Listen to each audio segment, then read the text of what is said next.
नमस्कार समस्त को जय जगन्नाथ।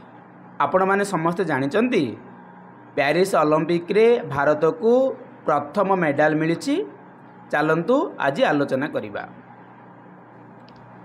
आपण माने समस्ते जानिथिबे 2024 मसीहार ओलंपिक पेरिस सहर रे अनुष्ठित हो जाइछि। सेठारे women's 10 metre air pistol shooting रो एक गेम खेला जाइछि, जेउथिरे आम भारतर जड़े महिला भाग नहीं। तो जानिबा से केउ महिला जे कि आमको प्रथम ओलंपिक मेडल देइछंती। आपण माने छवि देखि पारुथिबे 3 जण महिला मानक मध्यरु 2 जण साउथ कोरिया रो एवं आम भारतर। एही साउथ कोरिया रो 2 जण महिला 10 मीटर पिस्तल शूटिंग रे गोल्ड एवं सिल्वर मेडल पाइछंती एवं भारत ब्रोंज मेडल पाइछि। वर्तमान देखिबा जे एही महिला जनक होचंती जिन येहू, जे कि साउथ कोरिया रु बिलोंग्स करंती।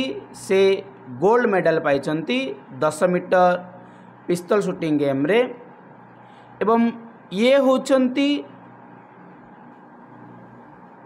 येजी किम, जे कि साउथ कोरिया रु मध्य बिलोंग्स करंती। से सिल्वर मेडल पाइछंती 10 मीटर पिस्तल शूटिंग गेम रे। तो आम भारतर केउ महिला जे कि आमको प्रथम मेडल देइछंती से होचंती मनु भाकर।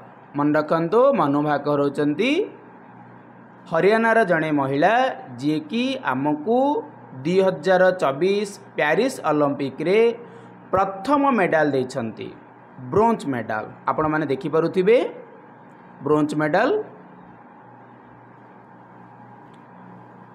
जानि नबा भाकरन विषय रे 19 वर्ष वयस्कर जड़े महिला जे कि हरियाणा स्टेट रो बिलोंग्स करंती।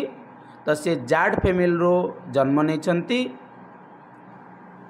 तांको बापांको नाम रामकिशन भास्कर, जे कि मार्चेंट नेवी रो जड़े चीफ इंजीनियर रूपे कार्यरत। आपण माने देखि पारुथिबे ये होचंती मनु भाकर एवं तांको बापा रामकिशन भाकर। भाकरंकर समस्त मॉडल विषय रे आमे आज अवगत हेबा। She secured a silver medal at 2017 Asian junior championship. Asian junior championship रे से सिल्वर मेडल पाइथिले, जहाँकि 2017 मसीह आयोजित होइथिला।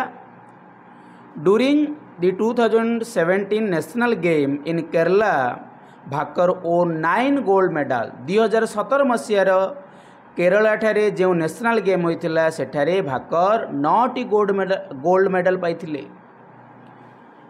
एवं in 2018 at the international shooting sports federation ISSF world cup in Mexico रे आयोजित ISSF वर्ल्ड कप रे Bhaker the gold medal in the women's 10 metre air pistol event. 10 metre air pistol event रे भाकर सेठारे गोल्ड मेडल पाइथिले। एवं Bhaker qualified for the 2020 Tokyo Olympic in 10 metre pistol event after finishing 4th at the Munich ISSF world cup. Munich ISSF world cup finishing परे भाकर 2020 मसीहा Tokyo Olympic पाई qualify होइथिले। आपण माने देखि पारुथिबे आम देशर गर्व। से ब्रोंज मेडल पाइला परे निजर एक्स हैंडल रे भारतीय माननकु वार्ता देथिले। देखंतु से केउ वार्ता देथिले। से लिखिचंती winning this medal is a dream come true, not just for me but for everyone who has supported मी।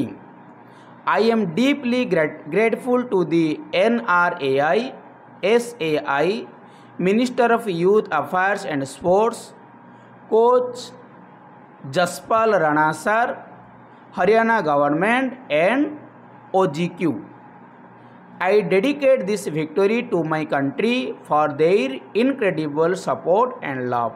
देखंतु से निजर एक्स हैंडल रे भारतीय मानंकु विश्व रे परिचय देछंती।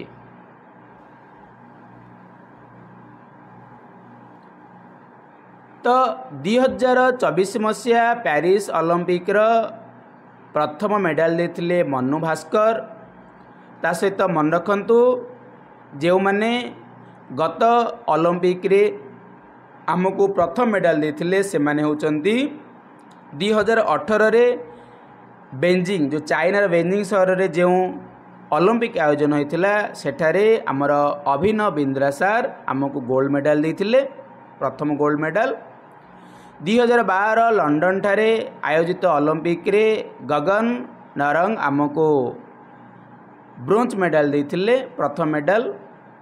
2016 रियो ओलंपिक रे आमको प्रथम मेडल देथिले साक्षी मल्लिक ब्रोंज मेडल देथिले। एवं 2020 टोकियो ओलंपिक रे आमको प्रथम मेडल देथिले मीराबाई चानू जे कि सिल्वर मेडल आमको देथिले।